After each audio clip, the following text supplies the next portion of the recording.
of felt somewhere between an art film and an action movie. Haywire, released in 2011, directed by Steven Soderbergh. Production budget 23 million, a domestic take of 18 million, an international take of 15 million, giving us an international take of 34 million and a profit of just over 11. Starring Gina Carano, Michael Douglas, Ewan McGregor, Channing Tatum, Antonio Banderas, Michael Fassbender, and Bill Paxton. If you're thinking that feels like an uneven casting, the newcomer action star and a whole bunch of veterans, well, you're right. Okay, so characters. The characters of this movie are, well, it's a fairly stock standard betrayal, revenge sort of movie, and has your fairly stock standard betrayal, revenge sort of characters. Okay, now let's address something here. I'm a big fan of Gina Carano. I really like her. Okay, I like what she does and like the way she does it. It's when you put her up against Michael Douglas, all right, or Ewan McGregor, the difference in levels of acting experience is quite clear.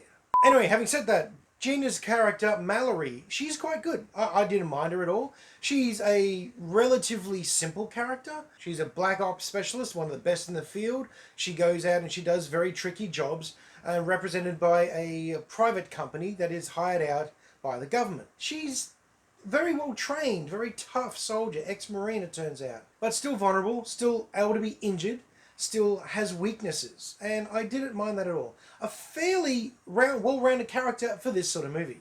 Now everyone else is simply turning up, doing their thing, doing it very well, and then they're done. However, Antonio Banderas with a full beard, that's kind of amazing. I think his beard counts as a support actor in this. Ewan McGregor as a duplicitous bad guy.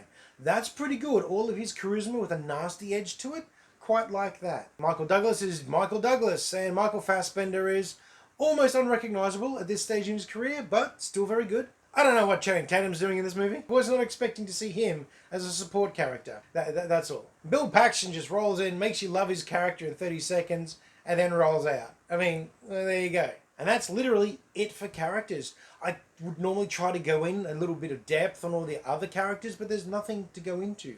You've seen him before, you've read him before, you've heard him before. Nothing new here at all. I kept having these moments during the movie where I kept remembering that Gina Carano is an actual fighter. She's not just pretending to know how to fight. She really can tear you apart. Oh, those are some expensive actors she's beating up on. I hope the stunt guys are on their game, because that's going to sting. So as for score, look, I really don't want to do this. Like I said, I like Gina Carano and I like everyone else in this movie. However, the characters themselves were very same and bland, to be honest. With the disparity in career experience, the whole thing manages to drag it down a bit. But I'm going to have to give it a 2.75 just because it feels like a lot of, well, wasted potential? Yeah.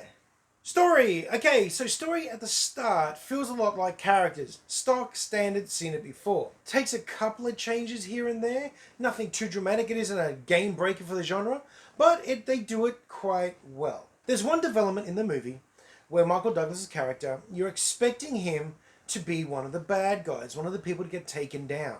But it turns out, no, actually, in this case, the CIA is not the villain. The CIA are wanting to know what the hell is going on as well. I wasn't expecting that. I wouldn't have called that at the start of the movie. There's some creative effort put into telling the story, because it starts you with a cold opening midway through. About halfway through the actual story, right in the middle is where the movie starts. And it does a whole bunch of flashbacks to tell the stories where they're up to. Yeah, I know that's been done before and it's been done a fair bit, but it's always interesting when they do it. I always like it when they do that because it forces you to try and play catch up in your brain. And the other thing is the story doesn't take the time to stop and explain every stupid step to you. You have to catch up. You have to figure that out. You have to join the dots, and I do enjoy that. Anyway, Agent Kane is sent out to complete a mission. It's a rescue op. And then shortly after that, she goes on a eye candy job, where she just has to go and do a little bit of recon and present as one half of a power couple. All goes wrong, they try to kill her. She contacts her bosses to find out what's going on, only to realize that he's the one that tried to kill her. She doesn't know why, so now she's on a journey to figure out what's going on. She's on the run from her old boss and all her men. She thought she was on the run from the CIA, turns out she isn't, but she's on the run from the general police and all the authorities who've been told that she's a murdering psycho. Cue the inevitable chase sequences and the fugitive scenarios. Again, the difference here is the way they've done it. They've taken a bit of time to show the escape, to show her methodology, to show why she's as good as she is. There is what appears to be one quite unrealistic jump in the timeline, where the bad guy Kenneth is going off to interrogate the father, but Mallory somehow is already there and already knows what's going on, and you're thinking, oh, that's a bit weak, there's a bit of a hole there, you know, how would she know that? Oh, you find out later on exactly how she knew that, and exactly why she got there ahead of him. So that was also kind of good. Once again, I underestimated the story, I just thought they made a mistake, but no, they were making you join the dots. When they reveal it to you, you go, oh, that makes sense. Very clever. And lastly, the story takes its time. It doesn't rush it. A lot of people say, oh, it's a fast action movie. No, this is a bit of action, bit of spy stuff, bit of thriller stuff, bit of fugitive stuff. They don't rush it. You've got some extended scenes here that don't need to be as long as they do, but they are appreciated and do add to the flavor of the film. But as for score, story's going to get a 3.25. It takes your standard betrayal and revenge action film and spices it up a bit. Puts some extra things in there. Plays around with that stereotype, and I appreciated that. Look and feel. Okay, now here's where, unexpectedly, it really steps its game up. This movie is a good-looking movie. They've got some very interesting camera angles, some very interesting style to the shooting. The way they tell the story visually is also very nicely done. There's a couple of scenarios here, there's a couple of moments in the movie where there's no dialogue. It's just the way that the movie's shot. They use different filters. You've got black and white, you've got sepia, you've got all that sort of stuff going on. It's this whole setup and feel that is quite unexpected and unique. That's why I said at the very start, it kind of feels like an art film. For example, when they go in there with guns blazing, they don't go guns blazing to begin with. Might be one or two shots, but the sound effects they use for those shots are big. They might as well be firing off cannons because they're meant to be for quite stark and sudden effect. And that works very, very well. The director loves his use of wide-angle shots too. There's quite a few shots that are way back from the action, and you're watching it happen there, and you're expecting the zoom in for the moment, but you don't get it.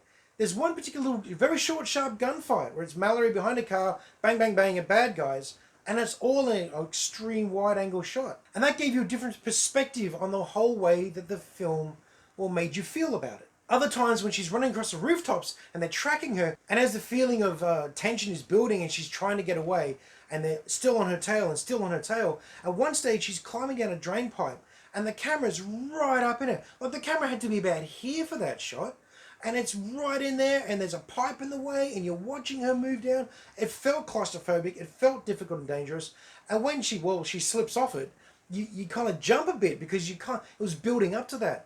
The visual storytelling aspect of this movie is one of my favorites. When the spy stuff's going down, the music's very cool. Funky, jazz, heisty kind of music going on. Very, very, very cliche spy music's playing, which is nice and appreciated. And then later on, you'll have no music. You'll have nothing but people beating each other up. No score, no ambient background, just them beating each other up. Absence of sound or music, much like the absence of dialogue or the absence of color in the shots, works very, very well. And lastly, the choreograph for the fighting. Kind of felt a little bit Jason Bourne-ish without the shaky cam. Of course, it's Gina Carano, so there's gonna be some hand-to-hand combat.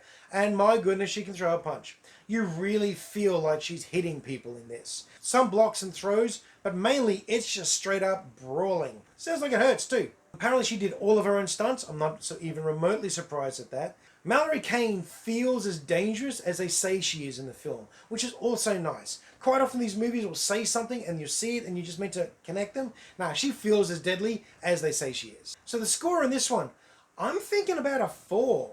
This really did present something that I haven't seen before. This was a new take on a very old topic. And it managed to stand out despite everything else that was happening, good or bad in the movie. The cinematography, the look of the film, really did stand out as something nice. Script and dialogue.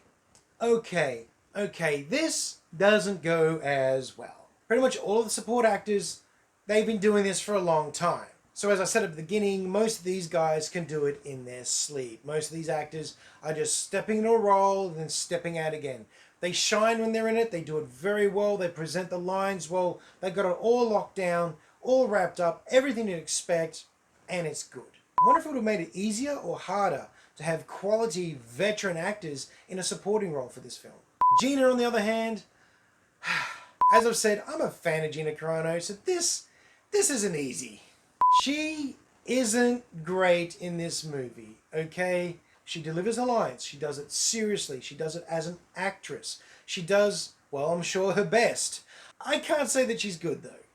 And I don't like saying that. Damn it, it's really hard picking on your favorite.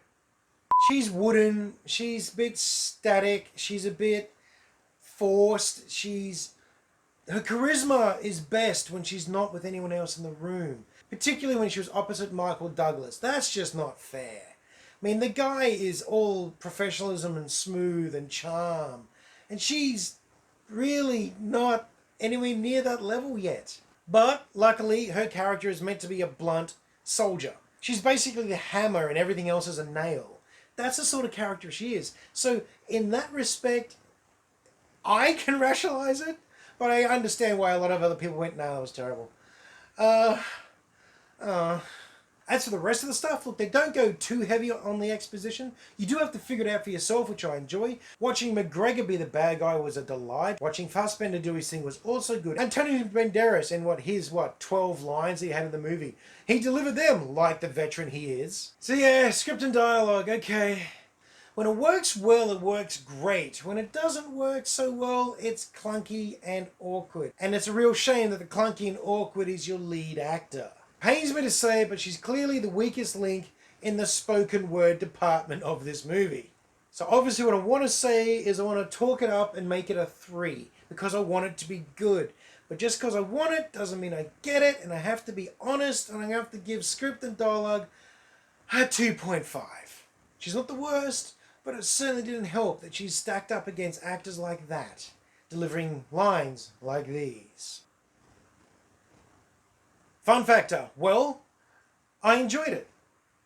It's not the greatest spy, thriller, drama, action, revenge movie I've ever seen in my life, but on the whole, I enjoyed what I was watching. I loved the visuals of what I was watching. I enjoyed the twist on the story. I was engaged, I was engrossed in the movie. I kind of predicted where it was going. It didn't end exactly the way I expected, which was nice. I was never bored. I was never checking my watch. I was never wondering when this was going to be over. So yeah, fun factor, I'm going to go ahead. I'll be giving this one a 3. And not just because I'm a Gina Carano fan, but because I'd actually watch this again. And I, pretty much recommend it to other people as well. Final score, add them all up, you get a 15.5. Slightly above average. Now, I can't in good conscience claim this to be an unbiased review, but it's still my review, so that's what it's going to get. Would I recommend this to others? Yes, I would. If you like your spy revenge stories that are a little bit slower, take a little bit more time to get there, and aren't a full-on action fest, then yeah, this one's pretty good. Generally, I'd recommend checking it out. It's not a bad time, and I'd like to see what other people think about it too. I think I'll start watching through the rest of her movies now. I want to see how her character acting actually progresses. I want to see the arc up until she gets to the Mandalorian. Anyhow, there's my review of Haywire. Hope you enjoyed it. Hope you're having a great week. Please like, share and subscribe. Comment down below. Tell me what you thought of this movie if you've seen it, or if you'd be ever interested in seeing it. But most of all, have a good one and make some time to go and watch a movie.